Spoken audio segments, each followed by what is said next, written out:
आप सभी का जैन टॉक्स में स्वागत है।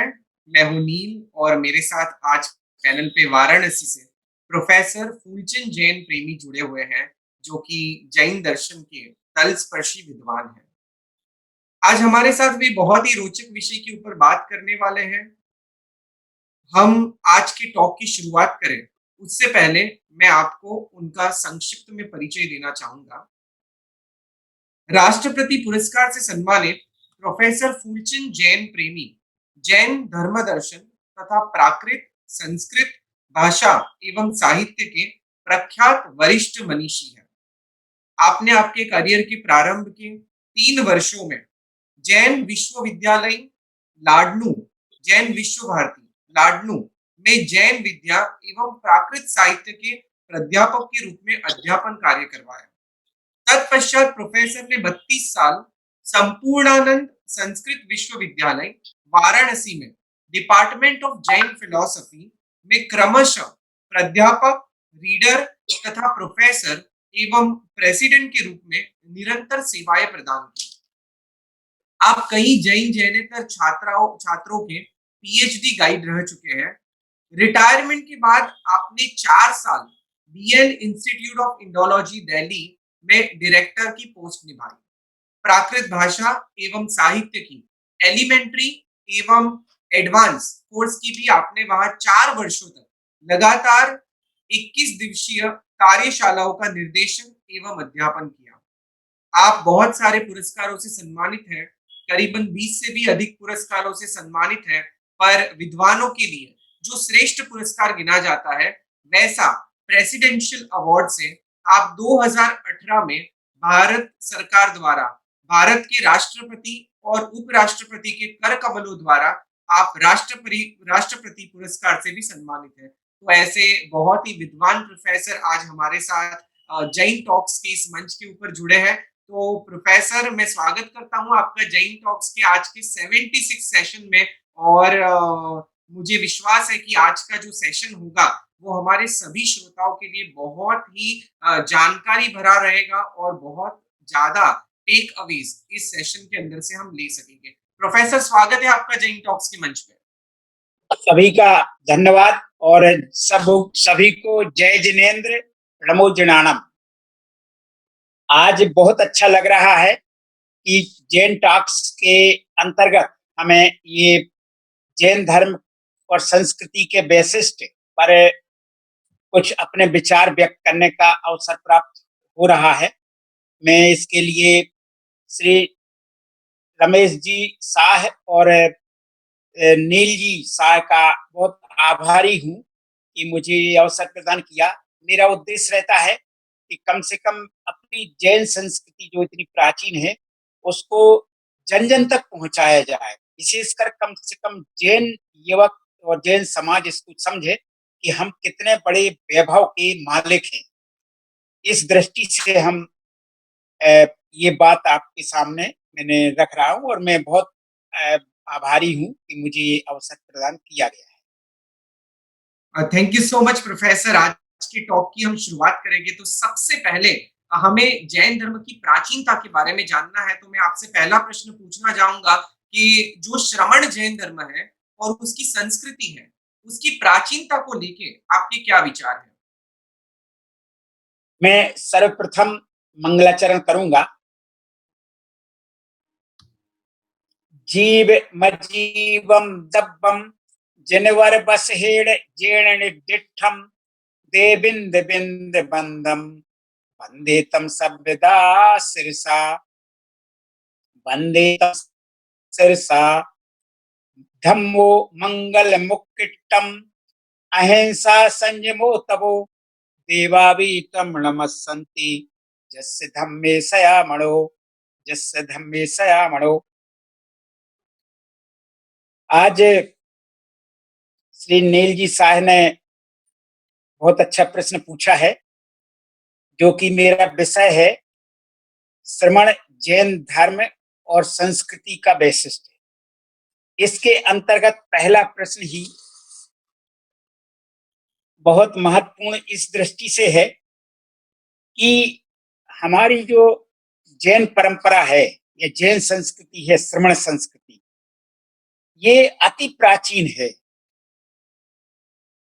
और मैं अपने विचार क्या करूंगा, मैं तो केवल जो हमारे पास प्राचीन साहित्य है भारत का, पुरातत्व है, इसके अंतर्गत ही बात करूंगा। तो जैसे अपना पूरे भारत में सबसे प्राचीन उपलब्ध, देखिए शास्त्र तो बहुत प्राचीन है, सभी परंपरा, कई परंपराओं के, जैन परंपरा के भी कम नहीं, किंतु उपलब्ध इस समय जो है वो सबसे प्राचीन, लगभग 5,000 वर्ष प्राचीन माने जाते हैं वैदिक साहित्य जो है, विशेषकर ऋग्वेद जो है। तो उसमें अनेक जगह पर जैन धर्म से संबंधित सामग्री हमें मिलती है, बहुत बिंदु मिलते हैं, बहुत अच्छे तथ्य मिलते हैं। और बाकी अन्य वैदिक साहित्य में भी इस तरह के प्राचीन साहित्य प्रमाण उपलब्ध हैं। ये मैं पहले बता दूं कि जैन धर्म या जैन दर्शन या जैन संस्कृति, ये बहुत, जैन शब्द जो है बहुत बात का है। तो पहले इसी संस्कृति और इसका नाम था, हमारे जो जैन परंपरा है या जैन संस्कृति, इसका नाम पहले श्रमण नाम प्राचीन शास्त्रों में मिलता है। निर्ग्रंथ शब्द भी मिलता है, व्रात्य भी मिलता है, और आर्हत, आर्हत ये शब्द मिलते हैं।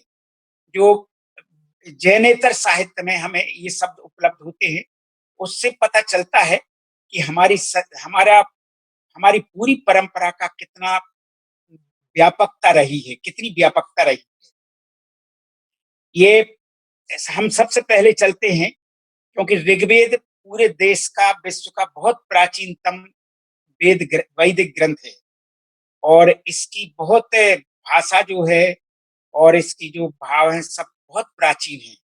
तो उस दृष्टि से उसमें एक सूक्त आता है, मुनियो बात रसना प्रसंगा बसते मलाह, इस तरह का एक वाक्य आता है। ये क्या है? वात रचना क्या थी, कौन थे? वात माने होता है वायु, हवा, और रचना माने होता मेखला, यानी हवा, वायु ही जिसकी मेखला है।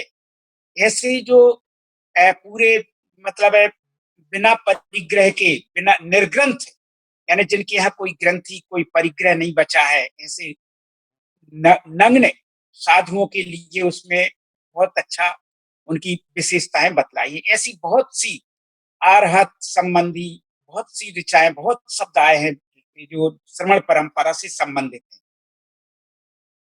अब मैं इस पर मैं, क्योंकि मुझे विषय बहुत लेना है, समय कम है, तो मैं थोड़े संक्षेप में बात कर करके, हम बात कर करके अपनी बात को प्रारंभ करेंगे, रखेंगे, जारी रखेंगे। देखिए, मैं एक जो ऋग्वेद, यजुर्वेद, सामवेद और अथर्ववेद, 4 वेद हैं। तो चौथा वेद जो है अथर्ववेद, इसमें एक व्रात्य कांड आता है, 15वां कांड, व्रात्य कांड।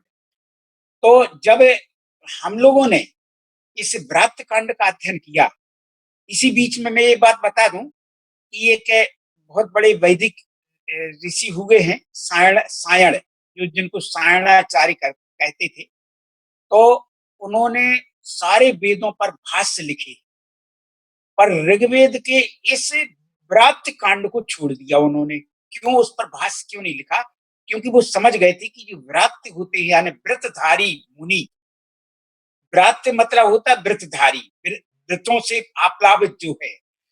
तो वो समझ गए थे कि ये जैन परंपरा के, ये श्रमण परंपरा के ऋषि हैं, तो इन पर अगर हम भाष्य लिखेंगे तो वो बहुत मतलब उसका उनके विरुद्ध चला जाएगा। इस दृष्टि से उनकी महिमा, क्योंकि व्रात्यों की महिमा सबको पता चलेगी, तो उनको पता नहीं क्यों फिर उन्होंने उसको केवल उसी कांड को छोड़ दिया। और व्रात्य कौन थे? तो व्रात्यों का इतना अच्छा इसमें अथर्ववेद में इतना अच्छा वर्णन आया है कि यदि वैदिक ऋषि कहीं यज्ञ कर रहे हो, चाहे कहीं भी कर, आश्रम में कर रहे हो, चाहे जंगल में कर रहे हो, कहीं भी कर रहे हो, तो यदि व्रात्य आ जाए तो उन्हें उनका उनका सम्मान करें, उनका उठ करके उनको बैठाएं, आसन दी मतलब आसन दें। तो इससे क्या होगा कि उनका, हाँ, तो उनको इतना सम्मान दिया गया यहाँ पर। और एक वाक्य बोला गया, व्रात्याय नमो नमः, व्रात्यों को बारंबार नमस्कार हो, इस तरह कहा गया। और बाद में जाकर के जब मतलब इनके इस परंपरा को पता चला कि व्रत कौन है, ये ये ये श्रवण परंपरा के ऋषि हैं, तो या समाज है। तो जैसे जैन है तो जैन मुनि भी होते हैं, जैन समाज भी होती, उसी तरह से व्रात के पहले ऋषि भी होते थे जो जैन परंपरा के मुनि थे, और व्रात समाज भी थी। तो उनको पता चला कि श्रवण परंपरा की, तो उसको तो एक तो उन्होंने उस पर भाष्य लिखना छोड़ दिया, उसको इसी तरह छोड़ दिया, केवल सूक्त लिखे हैं। तो बाद के लोगों ने जब रिसर्च की, मैंने भी अपने, मेरी एक पुस्तक निकली है, श्रवण संस्कृति और वैदिक व्रात, ये पुस्तक है, भारतीय ज्ञानपीठ नई दिल्ली से प्रकाशित है। और तो ये पहली पुस्तक है कि जिसमें संपूर्ण वैदिक वांग्मय, यानी वेद, उपनिषद, वैदिक पुराण, इनके आधार पर इनमें कहाँ कहाँ श्रवण संस्कृति है, जैन संस्कृति के संदर्भ है, उन सबको बहुत वर्षों की मेहनत के बाद खोज करके इसमें किया गया है, आपको सम्मिलित किया गया है, इसमें लिखा गया है। तो ये पुस्तक बहुत उपयोगी है। तो मैंने व्रातों को सबसे पहले, मुझे जब पता चला कि ये व्रात कांड और इस तरह छोड़ दिया गया इसके भाष्य लिखना, तो मैंने इसी को बेस बना करके और फिर ये पुस्तक लिखी। और बहुत सामग्री मुझे मिली, अभी बहुत सामग्री है भी, क्योंकि जैन संस्कृति, जिसे श्रमण संस्कृति, निर्ग्रंथ संस्कृति, आर्हत संस्कृति कहा जाता था, आर्हत परंपरा कही जाती है, वो बहुत प्राचीनतम है। इस देश की मूल संस्कृति है, मूल धर्म है, मूल परंपरा है, सबसे प्राचीन परंपरा। किंतु आज हम लोग अल्पसंख्यक होने से उसको प्रभावित नहीं कर पा रहे, उसको फैला नहीं पा रहे, उसको कह नहीं पा रहे हैं। अभी मैं और भी बातें कहूंगा। तो इस तरह से व्रात्य की बात मैंने कही, यानी इस तरह से वेदों में बहुत सारी, वैदिक साहित्य में, बल्कि वैदिक परंपरा में बहुत सारी ऐसी चीजें हैं जो कि हमारी श्रवण संस्कृति की प्राचीनता सिद्ध करते हैं।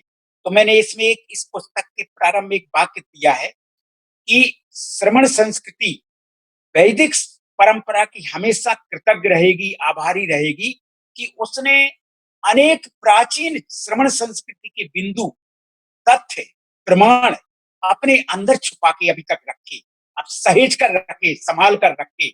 अन्यथा अगर ये प्रमाण हमें नहीं मिलते तो पता नहीं, लोगों ने, आप सब जानते हैं कि किसी ने कह दिया कि जैन धर्म भगवान महावीर से चला, किसी ने कह दिया बौद्ध धर्म की शाखा है, किसी ने कह दिया इस धर्म की शाखा है। यानी इतनी प्राचीन और विशाल परंपरा को इस तरह से उपेक्षित लोग करते रहे। किंतु अब समय आ गया है कि अब हम उन तथ्यों को इकट्ठा करके सामने रहें, भारतीय समाज को दिखाएं। जो इतिहास संकलन हो रहा है, भारत का इतिहास नया लिखा जा रहा है, उसमें इन सब तथ्यों को जुड़ना चाहिए और हमें इसके प्रयास करना चाहिए। तो मैं अब आ रहा हूं, देखिए, एक तो ये वैदिक साहित्य में ला, देखिए जैन साहित्य तो बहुत बाद में लिपिबद्ध किया गया, क्योंकि श्रुत परंपरा थी हमारे यहाँ। परंपरा एक एक एक आचार्य, जैसे भगवान महावीर ने गणधर को ने की वाणी को, गणधर ने उन वाणी को अन्य आचार्य परंपरा तक पहुंचाया। फिर इसके बाद में ये परंपरा हमारी चलती रही, श्रुति से सुनने से पहले लिपिबद्ध नहीं होते थे शास्त्र आगम, तो ये चलता रहा। तो कई चीजें इस उसमें नष्ट भी हो गई, कई चीजें, अनेक तथ्य हमारी उपेक्षा से और कुछ आग्रह दुराग्रह बस उसको जबरदस्ती नष्ट किया गया। मगर फिर भी देखिए, जो प्राचीन होता है तो प्राचीन ही होता है। अब मैं एक और, अगर हमारे पास, मैं आपको बतलाऊं, हम आपको बतलाया कि अगर मथुरा का कंकाली टीला की जब खुदाई हुई और वहां पर हजारों हजार शिलालेख, सैकड़ों मूर्तियां, हजारों मूर्तियां और इस तरह की निकली ईसा पूर्व की, ईसा के आसपास की और बाद तक इतनी मूर्तियां निकली, इतने लेख निकले कि जिससे पता चला कि देखो ये प्राचीन संस्कृति है। और इसके साथ ही जो हमारा उड़ीसा में भुवनेश्वर के पास उदयगिरी खंडगिरी में जो हाथी गुम्फा लेख है, महामेघ वाहन, खारवेल ने जो लिखवाया था 17 पंक्तियों का ब्राह्मी लिपि और प्राकृत भाषा में जो लेख लिखाया था, तो उससे पता चलता कि ये परंपरा कितनी प्राचीन है, कितना उसमें जो लेख है उसका अध्ययन किया गया, उस पर रिसर्च हुई, तो लोगों ने कहा कि ये तो बहुत प्राचीन परंपरा है, इसको कहाँ किसी की शाखा और उस तरह से बतला रहे थे। तो ये बातें मेरे मन में थी प्रारंभ में, और मैंने जो शास्त्रों का अध्ययन किया उसके आधार पर मैंने बतलाया। अब आपको बतलाएं, कुछ और तथ्य हैं अपने पास। हम लोग क्या होता है कि जैसे मोहनजोदड़ो, हड़प्पा या सिंधु घाटी की सभ्यता में जो भी तथ्य मिले हैं, जो भी मूर्तियां मिली हैं, तो वो भी पूरी तरह से श्रमण परंपरा यानी जैन परंपरा को को मतलब को सामने ला रहे हैं कि कितनी। हम लोग क्या भूल जाते हैं, हम लोग एक स्वरूप निर्धारित कर लेते हैं किसी चीज का, जैसे आज आज तीर्थंकरों की जो मूर्तियां होती हैं तो वैसी मिलेगी तो तीर्थंकर मानेंगे तो नहीं मानेंगे। देखिए समय के अनुसार कई चीजें बदलती रही, तो जो जो सिंधु घाटी की सभ्यता में जो तथ्य मिले हैं, जो प्रमाण मिले हैं, पुरातात्विक साक्ष्य मिले हैं, उनके आधार उनको भी मानना चाहिए कि वो जैन परंपरा के हैं, श्रमण संस्कृति के प्राचीन अवशेष हैं। तो ये प्राचीनता जाती है हमारी। और हम जब वेदों का अध्ययन करते हैं तो उसमें पणि पणि क्या थे, व्यापारी थे। तो व्यापारी पूरी व्यापार समाज, जो पूरी श्रावक समाज थी, जैन समाज थी, श्रमण संस्कृति की, तो वो पणि कहलाते थे, जो देश विदेश में जाकर के और विदेश में व्यापार करते थे। उन पणियों का बहुत अच्छा उल्लेख है। द्रविण द्रविणों का उल्लेख है। वो द्रविण कौन थे, वो सब पूरी श्रमण परंपरा की। असुर असुर को हम लोगों ने मान लिया, असुर मान रहे राक्षस, मगर ये नहीं है।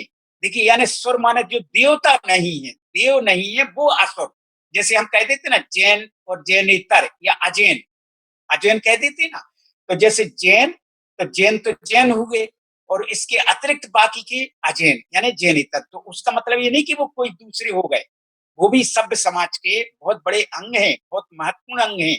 उसी तरह से असुर भी, असुरों का कितना अच्छा उल्लेख आता है इस। और इसी तरह से राक्षसों को हम लोगों ने क्या बना दिया, किस तरह से बना दिया। मगर ये इनकी इनको इनको मैंने इस पुस्तक में अपनी जो श्रमण संस्कृति वैदिक लिखा है, आप पढ़ेंगे तो आंखें खुल जाएंगी कि वानर, नाग नाग संस्कृति कितनी प्राचीन थी, और ये सब श्रमण परंपरा की थी। एक उल्लेख आता है इसमें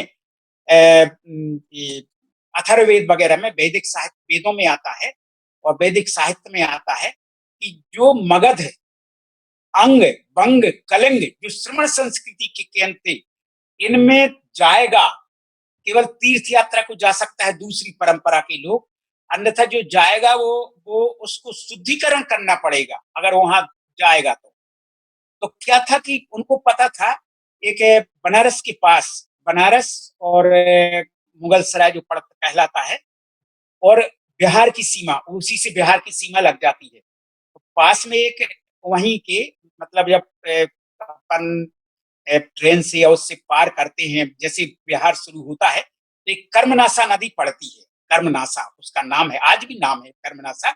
उसको पार करते हैं तो इस पार है उत्तर प्रदेश, उस पार है बिहार। तो कर्मनाशक क्या है, क्या उसका नाम कर्मनाशक क्यों पड़ा?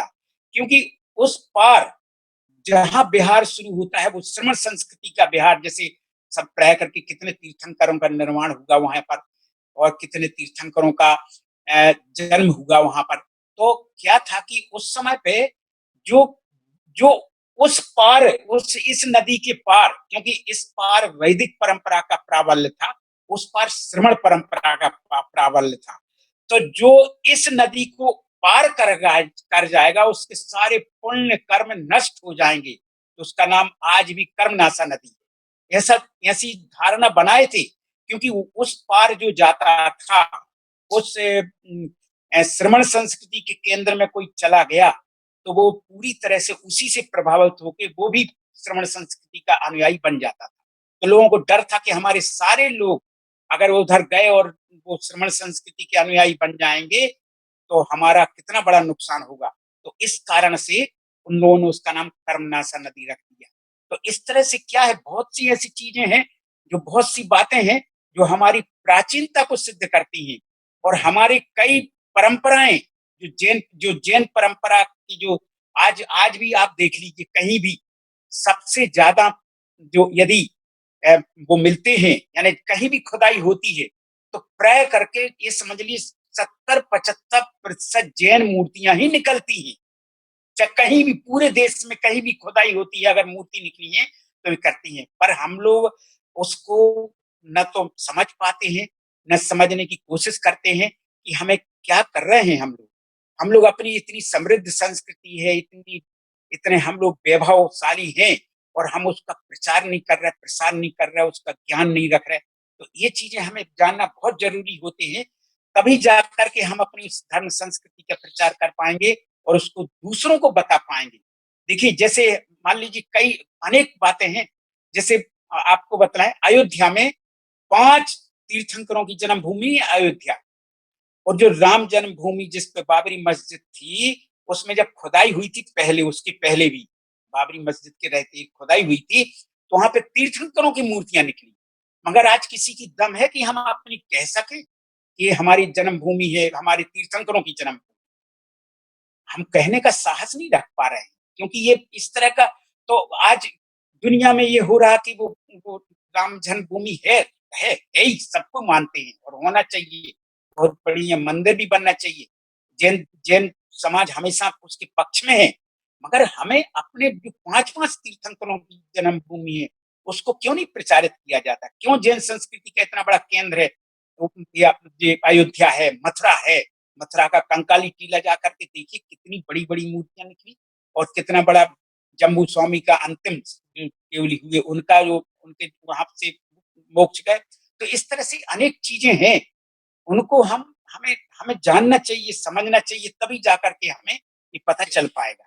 यस, अब बिल्कुल मैं professor, thank you so much. आपने बहुत बड़े विषय को भी संक्षिप्त में इतनी अच्छी से हमें समझाया कि जैन धर्म की प्राचीनता कैसे प्रूव होती है।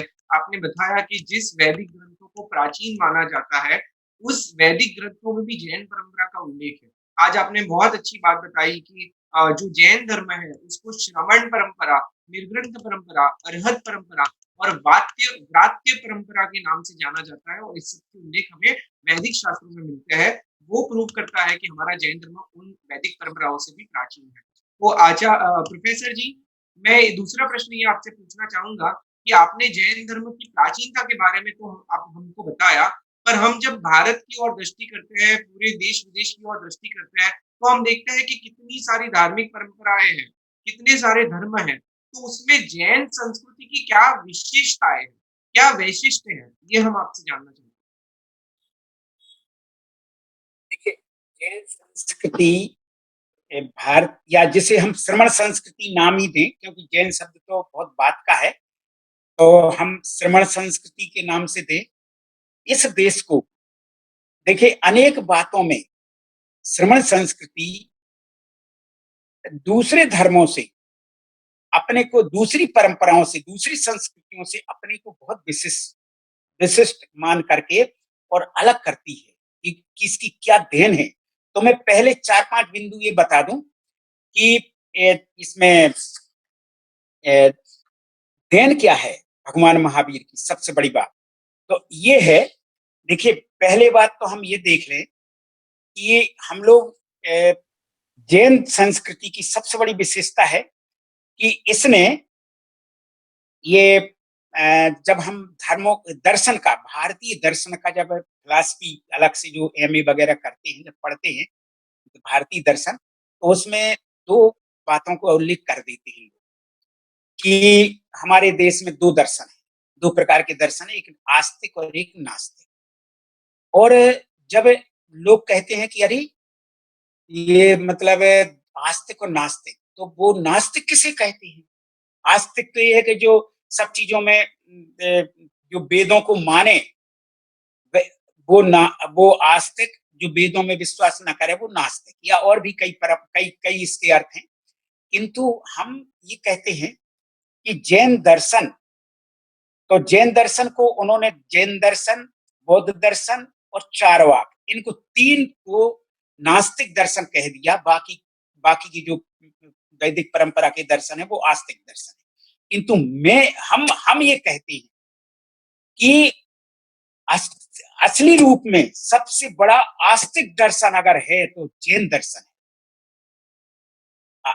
आस्तिक आस्तिकता की परिभाषा क्या है? आस्तिकता की परिभाषा ये है, ये नहीं है कि हम जो वेदों को ना माने, जो वेदों को माने वो आस्तिक है, ना माने तो नास्तिक, ऐसा नहीं है। देखिए, आस्तिक वो है जो आत्मा, परमात्मा, लोक, परलोक और इन सब में विश्वास करे तो उसका नाम है आस्तिक। और जो इनमें विश्वास ना करे वो भले नास्तिक कह सकते हैं। हाँ, जन्म, पुनर्जन्म, इन सब में जो विश्वास करे वो आस्तिक।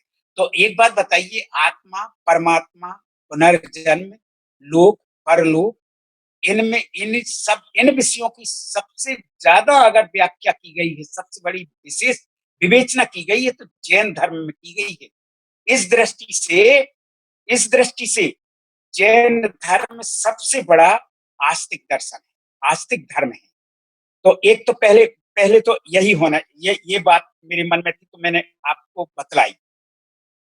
दूसरा, जैन धर्म की जो विशेषता है, जैन धर्म ने, जैसे कि सभी धर्म ईश्वरवादी हैं, जैन धर्म भी ईश्वर को मानता है, पर ईश्वर कर्तृत्व के रूप में नहीं मानता।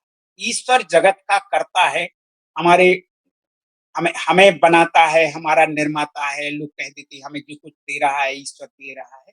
तो मैं बताऊं, सबसे बड़ा अगर जैन दर्शन जो टिका है या जैन धर्म जो टिका है वो है अकर्तृत्ववाद। यानी ईश्वर किसी चीज का कर्ता नहीं है, ईश्वर कर्ता नहीं, बल्कि स्वयं हम अपने पुरुषार्थ के द्वारा, अपने निजी पुरुषार्थ के द्वारा हम अपनी प्रत्येक आत्मा, प्रत्येक जीव परमात्मा पद को इसी भाव में प्राप्त कर सकता है। ये जैन धर्म की घोषणा है और ये बहुत बड़ी घोषणा थी। जैन धर्म ने जब कहा ना कि नहीं, कोई नहीं है, ये सृष्टि तो क्या है, प्रकृति है, प्राकृतिक चीजें अदलती बदलती रहती है, कोई सृष्टि को बनाने वाला कोई नहीं है, ना कोई अलग से रचने वाला है। इसको तो ये तो नेचुरल है, ये तो प्राकृतिक है, इसका नाम ही प्रकृति है, प्राकृतिक। तो ये तो स्वभाव से सिद्ध है, तो इसको बनाने वाला कोई नहीं है। तो ये सबसे बड़ी, बहुत बड़ी चुनौती स्वीकार की थी भगवान महावीर ने और अन्य तीर्थंकरों ने कि जैन धर्म को अकर्तृत्व में रखा, कर्तापना नष्ट किया। तो इससे क्या हुआ, कर्तापना का जब निषेध कर दिया तो सबसे पहले आत्म वैभव, हमें अपने आत्मा के अंदर जितने गुण हैं, हमारे अंदर अनंत चतुष्टय है, अनंत सुख है, अनंत बल है, अनंत वीर है, इत्यादि सभी चीजें हमारे अंदर अनंत। तो ये जब जब हमारे यहाँ अनंत दर्शन है तो सब चीजें जब हमारे अंदर हैं, उन्हें जागृत करने की जरूरत है। जैन धर्म ने कहा कि अपने को पहचानो, अपनी आत्मा में अनंत गुण भरे हुए हैं, यही आत्मा विकास करके एक एक छोटे से छोटा जीव भी आत्मिक विकास करके और परमात्मा पद को प्राप्त कर सकता है। ये जैन धर्म ने सबसे बड़ी, किसी किसी माध्यम की, किसी के सहारे की, ईश्वर आदि की जरूरत नहीं है, ये अकर्तृत्ववाद को सबसे बड़ी बात कही थी उन्होंने। और दूसरा, उन्होंने जो जो पहले जो लोकतंत्र, ये इसी में लोकतंत्र समाया है। यानी उन्होंने, जैन धर्म ने सबसे बड़ा कह दिया कि ये लोकतंत्र की यानी सार्वजनिक लोकतंत्र, आध्यात्मिक जनतंत्र यानी लोकतंत्र, यानी सभी आकर के उसको अपना विकास करके और सिद्ध पद को प्राप्त कर सकते, परमात्मा पद को प्राप्त कर सकते हैं। किसी एक का अधिकार नहीं, ना किसी के सहारे की जरूरत।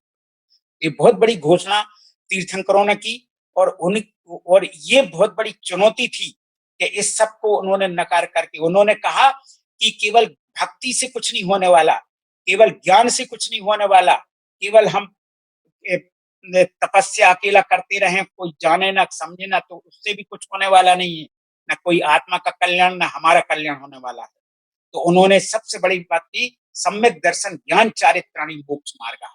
यानी सम्यक दर्शन, सम्यक ज्ञान और सम्यक चारित्र, ये सभी मिलकर के, तीनों मिलकर के जब एक मार्ग के रूप में बनते हैं, तब हमें मोक्ष की प्राप्ति होती है। ऐसे नहीं कि अकेले किसी एक से हो जाएगी। तो ये बहुत बड़ी चुनौतियां जैन धर्म ने स्वीकार की।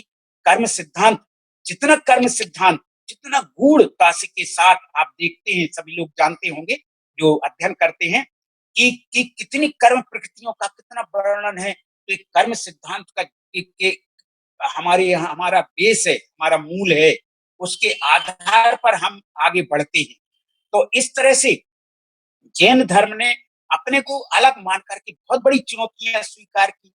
एक वो आप समंत भद्राचार्य का पढ़ दें तो पढ़े, और जो देवागम स्तोत्र है आपकी मीमांसा, उन्होंने क्या कह दिया, तीसरी शताब्दी के आचार्य वो कह रहे हैं कि देवागम न भूयाने, यानी देव आ रहे हैं जा रहे हैं, उनके ऊपर चमर विभूतियां हैं, ये है। तो ये तो मायावी व्यक्ति भी दिखा सकते हैं, जो माया जाल या जो जादूगर होते वो भी दिखा सकते हैं। तो तब तब उन्होंने यानी भगवान तक कुछ चुनौती दे दी आचार्यों ने। कहते हम ऐसे आपको केवल इसलिए नहीं मानने वाले हैं कि आप में कुछ चमत्कार हो रहा है, अतिशय हो रहा है। हम तो आपको ये है कि आप निर्दोष हैं, सत्यमेवासि निर्दोषो युक्ति शास्त्र अविरोधी बात, अविरोध हो यदुक्तम ते प्रसिद्धेन न बाध्यते। आपके वचन इतने प्रामाणिक होते हैं कि किसी प्रमाण से बाधित नहीं होते हैं। अर्थात बहुत महत्वपूर्ण बातें हैं। तो इस तरह से जैन दर्शन ने अपने को, अपने जैन दर्शन और दूसरे धर्मों ने, जैन धर्म या जैन संस्कृति और दूसरी संस्कृतियों में ये अनेक बातें हैं, मगर मैंने मूल मूल कुछ बातें आपके सामने रखी जो जिनको हम मान करके चलते हैं कि हाँ ये चीजें होना चाहिए। या बिल्कुल प्रोफेसर, आपने बहुत सारी ऐसी नई नई बातें आज बताई इस प्रश्न के जवाब में। आपने बहुत सुंदर ये बात बताई कि हम आज तक जैन धर्म को नास्तिक दर्शन के अंदर ले रहे थे, पर आपने आज बहुत स्ट्रॉन्ग पॉइंट रखा कि जैन धर्म तो सबसे बड़ा आस्तिक दर्शन है, क्योंकि वो आत्मा, कर्म, पूर्व भव, परभव, और आपने कहा कि लोक परलोक में विश्वास करता है। सो ये आपने बहुत सुंदर बात बताई, और साथ ही साथ आपने अकर्तावाद का कॉन्सेप्ट बताया, कर्म का कॉन्सेप्ट बताया, रत्नत्रय का कॉन्सेप्ट बताया। इसी के साथ प्रोफेसर, मैं आपको अगला प्रश्न पूछना चाहूँगा कि जब हम जैन परंपरा की बात करते हैं, तो आपने इतनी सारी विशेषताएँ बताई, पर इस जैन संस्कृति का भारत को क्या योगदान मिला है? यानी भारत के लिए उसने क्या योगदान किया है? मैं चाहता हूँ कि हमारे श्रोताओं के समक्ष आप उसके संदर्भ में भी 4-5 बिंदुएँ रखें कि भारत के लिए जैन संस्कृति का क्या योगदान रहा है? देखिए, मैं संक्षिप्त में ही आपको बताऊंगा, मुख्य बातें पहले बतला दें। देखिए, ये भारत को, मैं भारत को कह रहा हूँ, अपने देश को, जैन धर्म ने बहुत मौलिक चीजें दी है, इतनी मौलिक चीज। और हर जैन को जानना चाहिए कि हम कोई कम नहीं है किसी से। हमने भारत की मूल संस्कृति को इतनी चीजें दी हैं कि जितना कोई नहीं दे सकता। देखिए, हमने भारत को, अपने देश को नाम दिया। भारतवर्ष जो नाम आया, ये कहां से आया? ऋषभ देव के ज्येष्ठ पुत्र भरत चक्रवर्ती के नाम पर इस देश का नाम भारतवर्ष है। ये हम सबको को प्रचारित करना चाहिए, कहना चाहिए। देखिए, ये जैन साहित्य में कहीं इस तरह का उल्लेख एक आध जगह थोड़ा बहुत आया है, आदि पुराण में जिनसेनाचार्य ने थोड़ा सा किया है, और बाकी कम से कम 10 वैदिक पुराण, जिन्हें आप कहते हैं हरिवंश पुराण, ब्रह्मांड पुराण, वामन पुराण, कूर्म पुराण, इन वैदिक प्राचीन पुराणों में ये कहा गया है कि उन्होंने कहा है, हिमाद्रे दक्षिणम वर्षम भारतस्य निवेदयत् तस्मात् तु भारतम वर्षे तस्य नामना विदुर्बधा। यानी वो कहते हैं, ऋषभम पार्थिवम श्रेष्ठम सर्व छत्रस्य पूर्वजम ऋषभात भरतो जज्ञे वीर पुत्र शताग्रजा। यानी ऋषभ देव के 100 पुत्र थे, उनमें जो सबसे बड़े पुत्र थे भरत चक्रवर्ती, उनके नाम पर इस देश का नाम भारतवर्ष पड़ा। ये कम से कम 10 वैदिक पुराणों में कहा गया है। जैन साहित्य में एक जगह पर एक बिंदु की तरह उल्लेख है, बाकी वैदिक पुराणों में इतना। मगर हम लोगों को आश्चर्य होता है कि आज भी कहीं वो शकुंतला के पुत्र दुष्यंत के पुत्र भरत के नाम पर, कहीं रामचंद्र जी के भाई भरत के नाम पर इस देश का नाम भारतवर्ष कह देते हैं। और जो वेदों में जो कहा गया है उसको वही लोग नहीं कह रहे हैं, वही लोग मानने को तैयार नहीं होते हैं। तो ये प्रमाण हमें देना चाहिए कि देखिए कितनी बड़ी बातें हैं। हमने सब अपने देश को अपना नाम दिया। और एक और बात बतलाएं कि इस देश का पहले एक नाम और अजनाभ वर्ष, वो भी नाभिवराज ऋषभ देव के पिता नाभिराज के नाम पर इस देश का नाम अजनाभ था और उनके पोते भरत के नाम पर हुआ। तो इस तरह से ये हमारे सामने इतनी चीजें हैं कि इनको इनको माने और लोगों को बताएं, पहली बात। और दूसरा, आप सबसे बड़ा जब अपना संविधान लिखा गया तो नेहरू जी ने कहा कि इस देश का नाम के लिए बहुत लोग सुझाव आ रहा है, कोई कह रहा है आर्यावर्त इसका नाम रख दो, किसी ने कहा ये हिंदुस्तान रख दो, किसी ने कुछ कहा।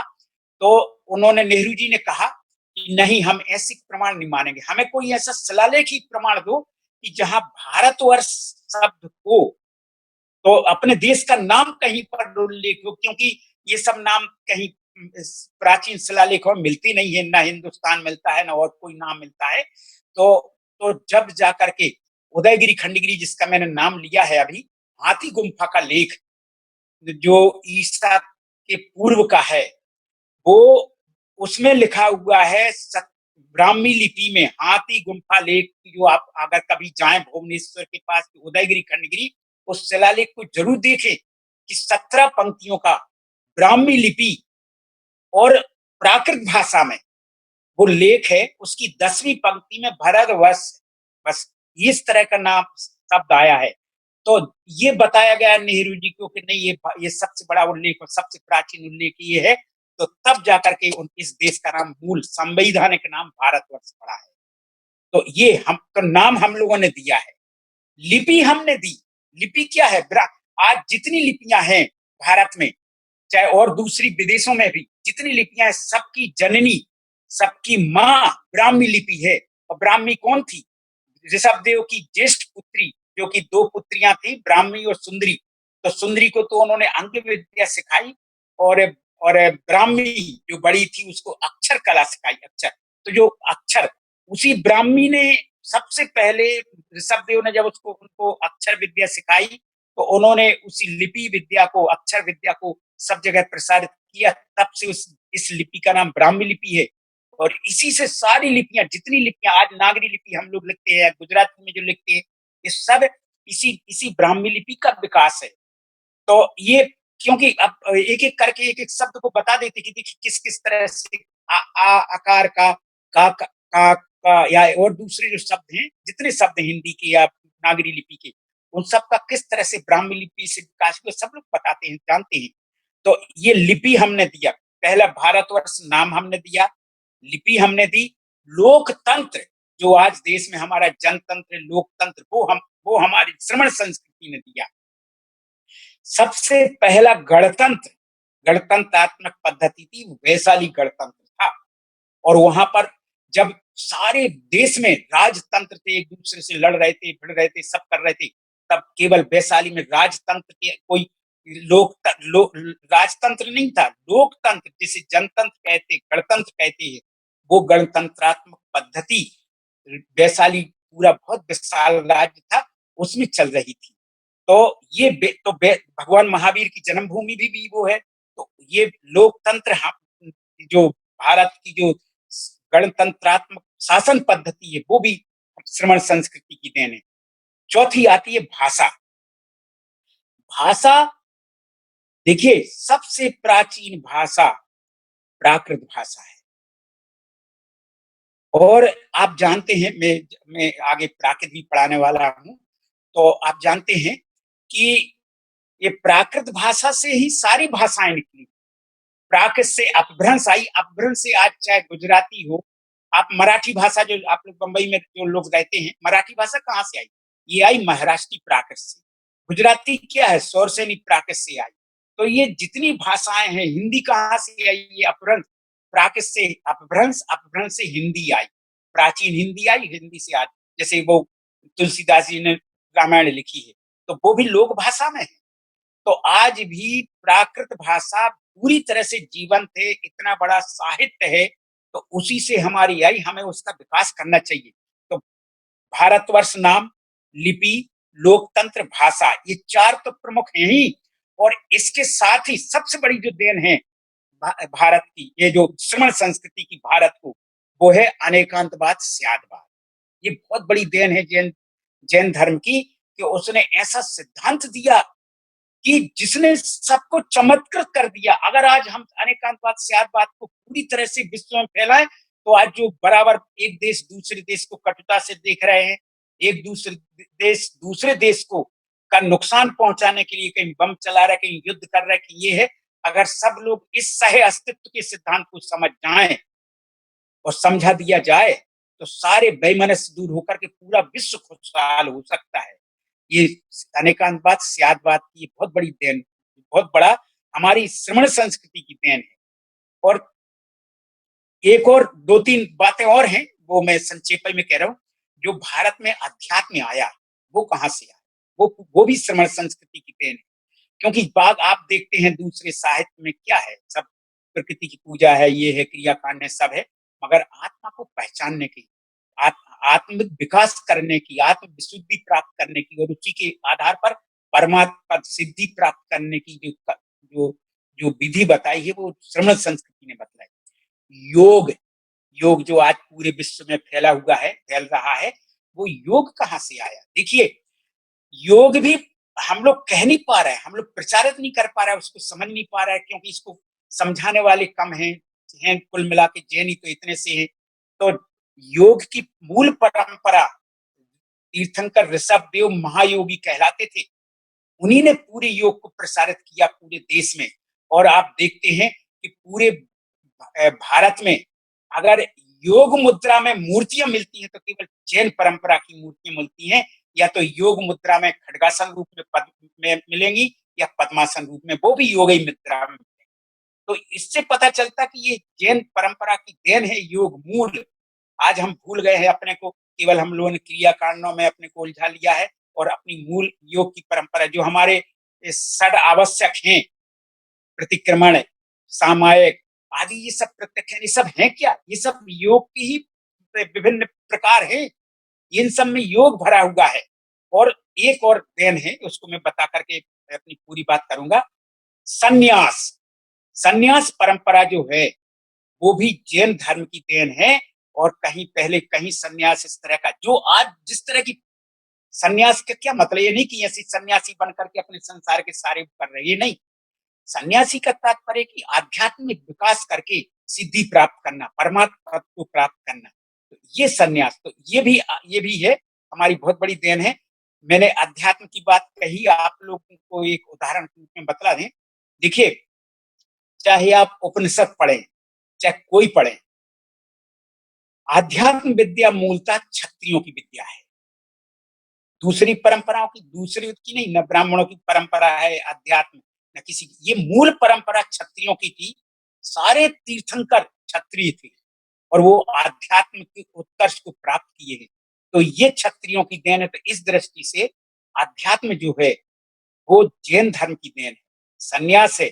और एक और बात बतला दूं आपको, मूर्ति पूजा, मूर्ति की जो अपने मतलब अपने को एक उस मार्ग पर चलने के लिए एक एक जो बहुत बड़े हमारे लिए सहायक निमित्त बनते हैं, मूर्तियां बनती हैं। तो मूर्तियां भी एक, आप कभी पढ़ जाए दयानंद सरस्वती को सत्या प्रकाश में, वो कहते हैं मूर्तियां कहाँ से आई, किसने इसकी पूजा की, शुरू की, तो उसमें लिखा हुआ है जैन धर्म से मूर्ति पूजा निकली है, उन्हीं ने शुरुआत की। खैर, ऐसी बहुत सी बातें हैं। हमारा कर्म सिद्धांत भी बहुत बड़ा है, जिसके आधार पे हम कह सकते हैं कि कितनी बड़ी आप उसको पढ़ जाए तो लगता है कि कितना बड़ा कर्म सिद्धांत हमारे यहाँ, जिसके आधार पर पूरा जो गुण स्थान है, हमारे 14 गुण स्थान है। तो ऐसे मैं संक्षेप में बतलाएं, ये सब चीजें हमारी श्रमण संस्कृति की देन है। बिल्कुल, बिल्कुल प्रोफ़ेसर, आपने करीबन 10 जितने बिंदु बताए जो कि श्रमण संस्कृति ही की ही देन है, जिसके अंदर आपने आध्यात्म, योग, संन्यास, आध्यात्म की मूल परंपरा, गणतंत्र पद्धति, भाषा, लिपि आदि का उल्लेख किया। प्रोफेसर, बहुत सारे श्रोताओं के प्रश्न हैं आपके लिए। सो अगर आप इजाजत दें तो पहले मैं वे 2-3 प्रश्न लेना चाहूंगा। हाँ, बोलिए। हाँ, सो एक प्रश्न आया है कि हम बोलिए, बोलिए। मानते हैं कि ऋषभ देव ने जैन धर्म की स्थापना की, पर ऋषभ देव के जो पिता है नाभि राया, क्या वो पहले जी, हिंदू धर्म को फॉलो करते थे? क्या उसके पहले कोई धर्म था ही नहीं? देखिए, धर्म तो हमेशा रहा है। कोई उसका नाम ये जब जब श्रमण परंपरा सर्व प्राचीन हो जाती है, श्रमण परंपरा, तो दूसरा धर्म कहाँ से आया जिसका नाम आपने लिया है? कहाँ से वो धर्म था? कुछ नहीं था। देखिए, क्या था, एक एक ए, जो ऋषभ देव के पिता थे, तो वो सामान्य जो एक जो एक नागरिकों का सामान्य धर्म होता है, और जो जिसके कारण वो अपना आत्म विकास करते हैं, संसार चलता है, चलाते हैं, तो ये सब वो भगवान को उनके पहले की। देखिए, इस तरह का कोई ज्यादा कोई वो तो नहीं मिलता हमारे इतिहासों में, पुराणों में, जिसके आधार पर मैं कह सकूं कि वो किस धर्म के, मगर कोई धर्म के अनुयायी नहीं थे वो कि उसके वो, क्योंकि जैन धर्म तो देखिए अनादि अनधन है, तीनों का पहले पहले भी रहा है। ये तो इस काल की जो ऋषभदेव की जो इस परंपरा की जो 24 तीर्थंकर, उसके पहले भी 24 तीर्थंकर हो चुके हैं, तो वो परंपरा हमारी चल रही थी। तो जैन धर्म तो अनादि, यानी हमारे यहाँ पे पूरे भूतकालीन 24 तीर्थंकरों के नाम मिलते हैं, वर्तमान कालीन के तो हैं ही, और भविष्यकालीन के भी मिल जाते हैं। तो इस तो अनादि अनधन रहा है धर्म, इसकी कोई ऐसा नहीं कह सकते कि वो किसी के अनुयायी। जैन धर्म जो वर्तमान का जो जो चल रहा है, उसके संस्थापक कह सकते हैं हम ऋषभ देव जी। बिल्कुल, आगे बिल्कुल, बोलिए। बिल्कुल प्रोफेसर। एक प्रश्न आया है कि हम नवकार मंत्र जो गिनते हैं, जिसे महामंत्र कहते हैं, ये नवकार जी, मंत्र का उल्लेख ऐसे कौन से प्राचीन ग्रंथों में मिलता है? क्योंकि जहां तक मुझे मालूम है, ऐसा प्रश्न आया है, तो जितने भी इंस्क्रिप्शन प्राप्त होते हैं, वहां नवकार मंत्र की फर्स्ट 2 लाइन्स ही प्राप्त होती है। तो क्या नवकार मंत्र पहली 2 लाइन का ही था? देखिए क्या है, ऐसा नहीं था मेरी दृष्टि में। नमोकार मंत्र तो बहुत शुरू से पांचों पदों वाला रहा है, पांच परमेष्ठी को नमन करते हुए ही रहा है। पर क्या होता है कि जैसे मान लीजिए कि कभी आप लिखना शुरू करें, तो आप लिख दें नमो अरहंताणम, तो ये इसका मतलब ये नहीं कि सिद्धाणम नहीं है, आगे आर्याणम नहीं है, आचार्य नहीं है। ये ठीक है, हमें जैसे मान लीजिए आपने जो दो पंक्तियों दो दो का लिया है, नमो अरिहंताणम नमो सब सिद्धाणम, ये खारवेल की उसी हाथी गुम्फा लेख की पंक्तियां हैं। शुरू में ये दो मिलते हैं, इसका मतलब ये नहीं कि दो ही रहे होंगे पांच, पर वो वहां पे शिलालेख लिख रहे हैं। शिलालेख में उनको अपना पूरा लेख लिखना है, पूरा इतिहास लिखना है, खारवेल ने किस किस वर्ष में कहाँ का राज्य जीता, किस तरह का किया। तो अगर नमोकार मंत्र लिखते तो एक पंक्ति तो उनकी उसी में चली जाती, तो वो अपना उल्लेख कहाँ कर पाते, शिला पर उतनी जगह रहती है, उन्होंने इसलिए किया, मगर ऐसा नहीं है। और सठ खंडागम जो कि पुष्पदंत भूतबली का है, आपको बतला दें, आचार्य पुष्पदंत भूतबली द्वारा रचित, जिनकी देशना आचार्य धरसेन ने दी थी, पुष्पदंत आचार्य पुष्पदंत भूतबली गोस्वामी, तो उन्होंने सबसे पहले पूरे पांचों पदों का उल्लेख सठ खंडागम में किया है, उसमें आया सबसे पहले। बिल्कुल, बिल्कुल प्रोफ़ेसर। या बहुत सारे क्वेश्चन्स आए प्रोफ़ेसर, पर मैं एक अंतिम क्वेश्चन लेना चाहूँगा कि बौद्ध परंपरा जो खुद को श्रमण परंपरा से जोड़ती है, गौतम बुद्ध के पहले बौद्ध धर्म का अस्तित्व था क्या? ऐसा देखिए, उनके बौद्ध के मध्यम निकाय है, बौद्ध पाली का ग्रंथ है मध्यम निकाय, उसमें जो उल्लेख आए हैं कि जो बुद्ध भगवान ने स्वयं वो जैन धर्म में दीक्षा ली थी, पार्श्वनाथ की परंपरा में दीक्षा ली थी। उन्होंने लिखा है कि मैं पहले केशुलंचन करता था, नंग रहता था, ये था, मैं उपवास करता था, तो बहुत कष्ट होता था, इसलिए तब जाकर के उन्होंने मध्यम मार्ग में बौद्ध धर्म को चलाया, उसके पहले जैन बौद्ध धर्म का अस्तित्व नहीं था। बिल्कुल, बिल्कुल प्रोफेसर। यस प्रोफेसर, एक अंतिम क्वेश्चन आपसे पूछना चाहूँगा कि आज के इस टॉक में आपने जैन धर्म संस्कृति की वैशिष्ट बताई। सो आप युवाओं को क्या संदेश देना चाहते हो, जिससे हमारी संस्कृति का विकास हो?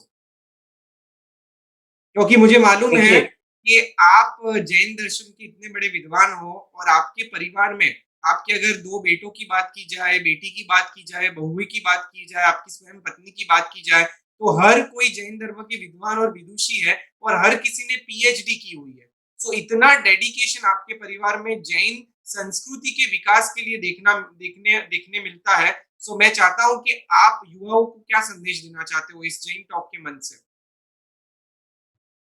देखिए मैं युवाओं के साथ ही विशेषकर जैन परंपरा के युवाओं और समाज को भी एक बात ज़रूर कहना चाहता हूँ, जो हमारी पीड़ा है अंदर की जो दर्द है, हमें उसका कारण ये है। देखिए हमारे यहाँ पे जब आप कहीं, जैसे मैंने अभी मथुरा के कंकाली टीले का उल्लेख किया, तो उसमें कई अनेक लेखों को बौद्ध सिद्ध कर दिया, जबकि वो जैन परंपरा के लेख थे, जो मतलब बहुत है, मतलब हजारों हजार साल पुराने। तो क्या है कि हमारे यहाँ पे एक तो पुरातत्व जानने वाला, इतिहास जानने वाला, प्राचीन संस्कृति जानने वाला बहुत कम लोग हैं। देखिए हमारी व्यापारी समाज, और व्यापारी समाज सोचती कि ठीक है, हमने अपना जितना पढ़ लिया, स्वाध्याय कर लिया, बस उतना बहुत है, उससे ज्यादा नहीं। मगर हम हर व्यक्ति को एक दर्द होना चाहिए कि हम इतने वैभवशाली हैं, हमारी संस्कृति इतनी वैभवशाली है, तो हम इसको प्रचारित क्यों नहीं करते? लोग उसको मानते क्यों नहीं? मुझे एक बात का दर्द है, आपकी बार जो महावीर जयंती यहाँ पर मतलब जैसे मनाई हम लोगों ने अप्रैल में, एक भी अखबार ने, एक एक भी नेता ने अच्छी तरह से कहीं भी भगवान महावीर के को मतलब कि आज जयंती है, शुभकामनाएं नहीं। एक भी अखबार में एक नाम नहीं। और एक छोटे-छोटे सी दूसरे धर्मों की छोटी-छोटी सी बातें होती हैं, अंतरराष्ट्रीय मतलब पूरे राष्ट्रीय स्तर के अखबारों में छपती हैं, सब होता है। हम लोग क्यों पीछे रह जाते? महावीर जयंती को पता नहीं चलता, केवल हम लोग जुलूस निकालते हैं, अपने घर में गोष्ठी कर लेते हैं, वो कर लेते हैं।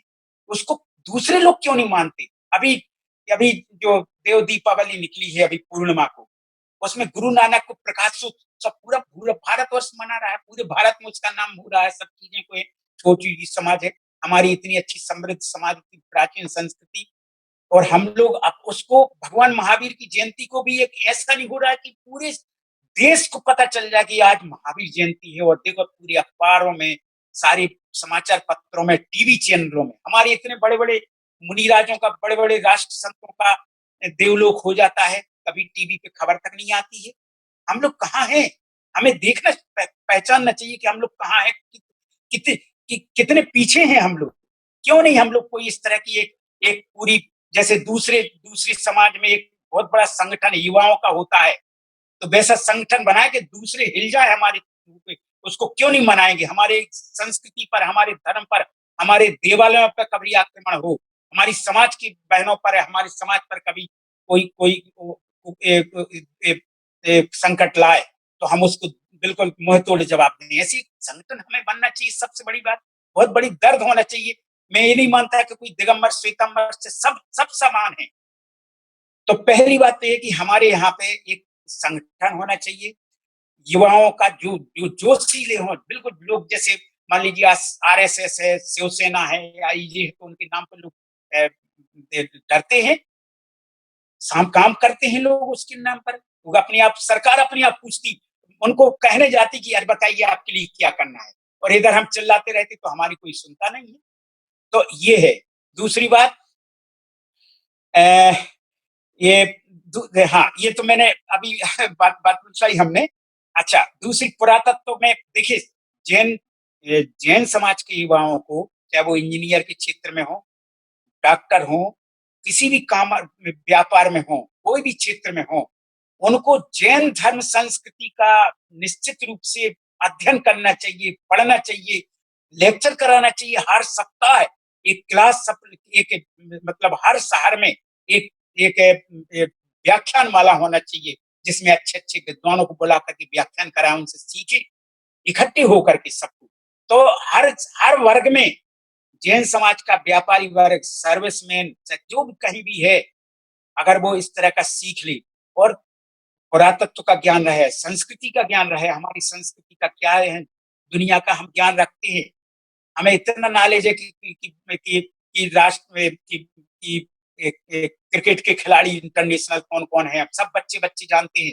तीर्थंकरों के नाम जानते हैं क्या हम? हम तीर्थंकरों के चिन्ह नहीं पहचानते, जैन धर्म क्या है ये नहीं जानते। तो ये चीज़ें हमें पहले बताना चाहिए और हमारी हमारी ज़िम्मेदारी। दूसरी बात, एक हम बतलाना चाहेंगे कि दूसरी बात, भाषाओं का ज्ञान बढ़ाएँ। हमें प्राकृत भाषा जन-जन तक पहुँचाना चाहिए। जन-जन को, हर कोई को, जैसे आप मुझे तो श्वेतांबर समाज इस दृष्टि से अच्छी लगती है, तो प्रतिक्रमण पाठ, प्रत्याख्यान पाठ, सामायिक पाठ आदि प्राकृत और सब तक पहुँचाना बहुत ज़रूरी है कि हम इसकी व्यापकता बनाएँ, भाषाओं का ज्ञान करें। अपनी लिपि, ब्राह्मी लिपि, क्योंकि अनेक ब्राह्मी लिपि के न जानने के कारण हमारे अनेक शिलालेखों को जो ब्राह्मी लिपि में थे, वो वो दूसरे का आज देख रहे हैं, मतलब उसको दूसरा तरह से पढ़ दिया गया कि वो जैन परंपरा का होते हुए भी जैन नहीं रहा।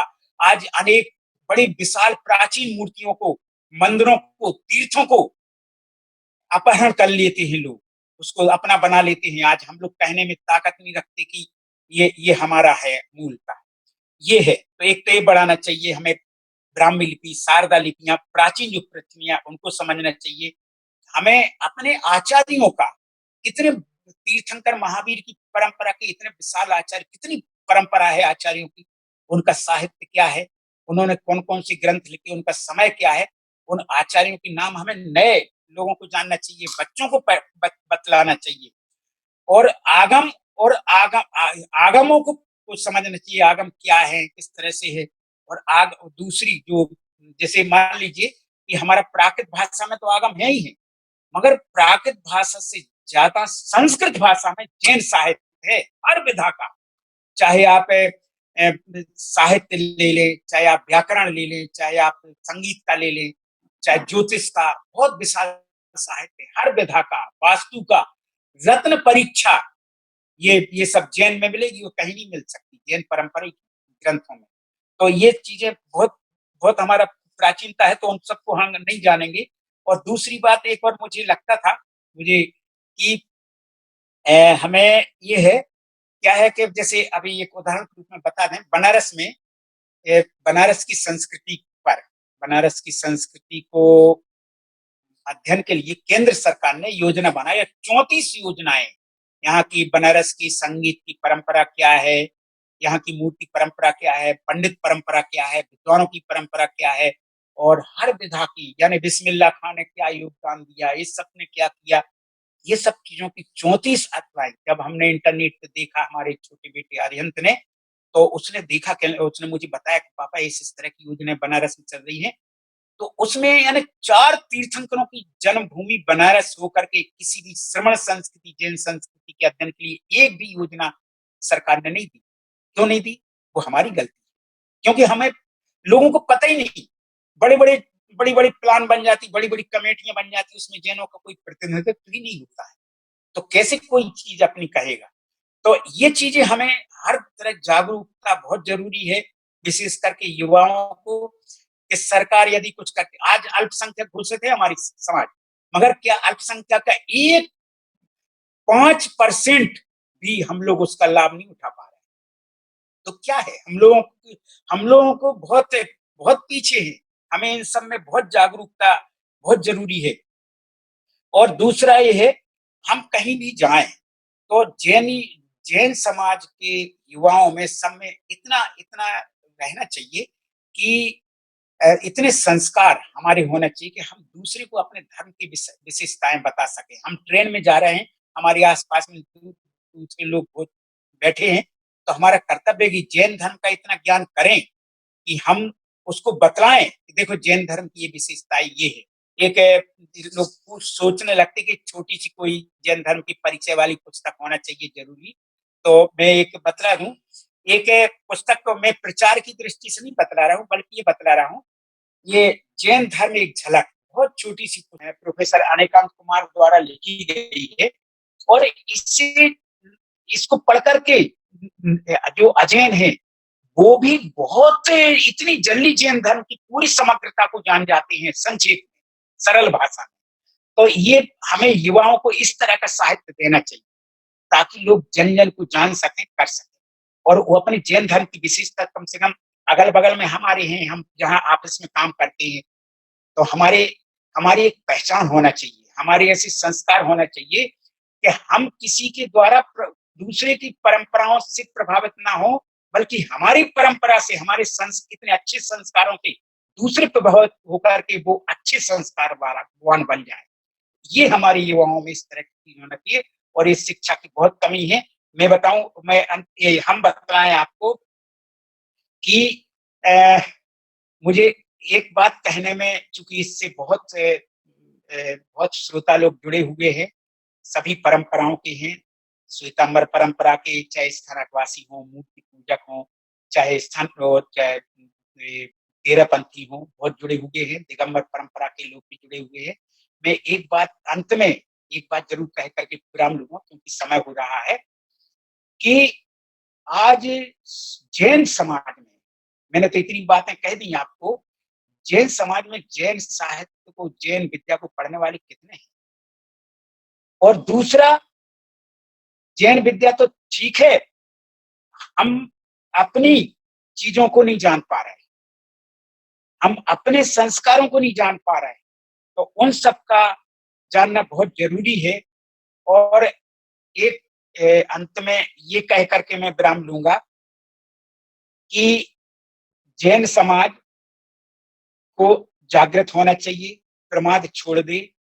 हम व्यापारी हैं, जो कर रहे हैं वो करें, तो इतना जरूर हमारा दायित्व बनता है एक श्रावक के नाते, एक जैन इतनी अच्छी हमें दिखे, हम कितने सौभाग्यशाली हैं कि जैन धर्म हमें, जैन समाज, जैन धर्म में हम में जैन धर्म जैसा धर्म मिला, इतनी अच्छी स्वच्छ परंपरा, पवित्र परंपरा मिली, तो हम उसको उसको उसको पूरा ज्ञान प्राप्त करें, तभी हो सकेगा। तो ये मैंने अपनी बातें कुछ कही आपके सामने, और बस इतना कह करके मैं पूरी बात को, और भी मेरे मन में तो बहुत सारी बातें आ रही हैं, पर वो मैं चाहूंगा कि सभी लोग, बस जो मैंने कुछ बातें बतलाई हैं, इनमें कहीं आपको बहुत अच्छी लगी हो तो आप दूसरों को जरूर बताएं और उनको प्रसारित करें। इतने विशाल साहित्य के हम लोग धनी हैं, इतना विशाल साहित्य हमारे यहाँ, इतनी विशाल परंपरा है, तो हमें उन तक पहुंचाएं, और सब तक पहुंचाएं, सबको जाने, समझें, पढ़ें। और एक अंतिम बात ये कह करके कि देखिए, श्वेतांबर में 3 परंपराएं हैं, स्थानकवासी, मूर्ति पूजक और तेरहपंथी। आप दिगंबरों में तो फिर भी कम से कम आज अच्छे विद्वान 500 से ऊपर मिल जाएंगे आपको, अच्छे विद्वान जिनको बहुत अच्छा अपने जैन धर्म को, साहित्य को बतला सकते हैं, परंपराएं बतला सकते हैं। किंतु मैं आपको बताऊं, श्वेतांबरों की 3 परंपराओं में अंगुली पे गिनने लायक अच्छे विद्वान आप क्यों नहीं, होना चाहिए। तो हम दुनिया के काम कर रहे हैं, हमें क्यों नहीं एक अपने परंपरागत प्राकृत पढ़ाने वाले, संस्कृत पढ़ाने वाले, जैन साहित्य पढ़ाने वाले क्यों नहीं विद्यालय खोलते। ऐसे सब परंपराओं को खोलना चाहिए, विद्वान तैयार करना चाहिए। प्रोफेसर सागरमल जी बहुत बड़े विद्वान थे, उनका अभी कल ही देवलोक हुआ है, तो वो एक अग्रणी बहुत अच्छे विद्वान थे। प्रोफेसर जितेंद्र भाई शाह है अहमदाबाद में, एलडी इंस्टीट्यूट के डायरेक्टर जो है, वो भी अच्छे विद्वान है। और आप बतलाइए, और जो जो शास्त्रीय परंपरा को, मैं विद्वान बहुत हो सकती है, ऐसा नहीं, मगर शास्त्रीय परंपरा से आगमों को पढ़ाने वाले, समझने वाले और उन तत्वों को बतलाने वाले कितने हैं। तो श्वेतांबर परंपरा को जागृत होना चाहिए कि 3 परंपराएं हैं। मुनि विद्वान हो सकते हैं, मैं श्रावकों की बात कर रहा हूँ, विद्वान विद्वान माने श्रावक, मुनि हो सकते हैं, मुनि आचार्य हो सकते हैं, बहुत अच्छे अच्छे विद्वान हैं मुनि और आचार्य। मगर श्रावक, क्योंकि श्रावक सर्वत्र जा सकता है, उसकी क्षेत्र खुला है। मुनि की तो अपनी चर्या है कि वो सीमा में रह करके काम कर सकते हैं। तो हमें श्वेतांबर परंपरा को चेत जाना चाहिए कि ऐसे विद्वान तैयार करें जो आगमों को बोले, आगमों को समझा सकें, जैन धर्म पर दम के साथ बहुत अच्छे अधिकार पूर्व व्याख्यान कर सके, उनको बता सके, उनको प्रभावित कर सके लोगों को। आप प्राचीन अभी देखिए कुछ समय पहले तक श्वेतांबर परंपरा में कितने बड़े बड़े विद्वान थे, अब कितने बचे हैं। तो ये जागृत होना चाहिए, जागृति का समय है। इस तरह से मैंने अपनी बातें आपके सामने रखी, बातें बहुत थी और मैंने बहुत महत्वपूर्ण बातें अभी छोड़ भी दी हैं। कभी मौका लगेगा तो मैं फिर से कुछ बातें आपको सामने बताऊं, क्योंकि मैं बहुत सारे उल्लेख किए हुए हूँ। हमारे पास तो अभी इतनी इतनी चीजें हैं कि क्या कहें, अब इतना समय है, सीमित समय है, हो गया है समय। और आप लोगों ने हमारी बातों को सुना, जो आपको बहुत अच्छी मतलब अच्छी लगी हो दूसरों को बताएं, और कहीं इस तरह से मेरी द्वारा चूक हुई हो तो उसको हमें बतलाएं ताकि हम उसको सुधार सकें। ठीक है, बहुत बहुत धन्यवाद। और मैं जैन टॉक्स का भी बहुत आभारी हूँ कि इस अवसर दिया मुझे अपनी बातें करने का, संस्कृति का को प्रचार को दूसरों तक पहुंचाने की कुछ बातें, कुछ बिंदु बताए, उसके लिए मैं बहुत आभारी हूँ। और सभी श्रोता लोग जो इससे जुड़े हैं, मैं उनको बहुत नमो जलालम जय जिनेन्द्र बारंबार करते हुए और आभार व्यक्त करता हूँ कि उन्होंने हमारी बातों को ध्यान से सुना। जय जिनेन्द्र। सबसे पहले तो आदरणीय प्रोफेसर फूलचंद जी जैन प्रेमी का जैन टॉक्स दिल से आभार अभिव्यक्त करता है, क्योंकि उन्होंने आज बहुत ही कम समय में हमें बहुत ही मार्मिक बातें जुड़िए। और इसी के साथ आज के सेशन को विराम देंगे। जगत के सभी जीवों का मंगल हो, जगत के सभी जीवों का कल्याण हो, जगत के सभी जीव हमारे मित्र है, कोई भी मेरा वैरी नहीं, इस भावना के साथ प्रार्थना। अणु परमाणु शिव बनी जाओ, आखा विश्व नु मंगल थाओ, सर्वे जीवो मोक्षे जाओ। कामेमि सर्व जीवे सर्वे जीवा खमंतु में, मित्तिवे सर्व भूयेषु वैरम मज्जन केणै, सर्वथा सौ सुखी थाओ, पाप ना कोई आचरो, राग द्वेषति मुक्त बनीने, समता सौ समाचरो।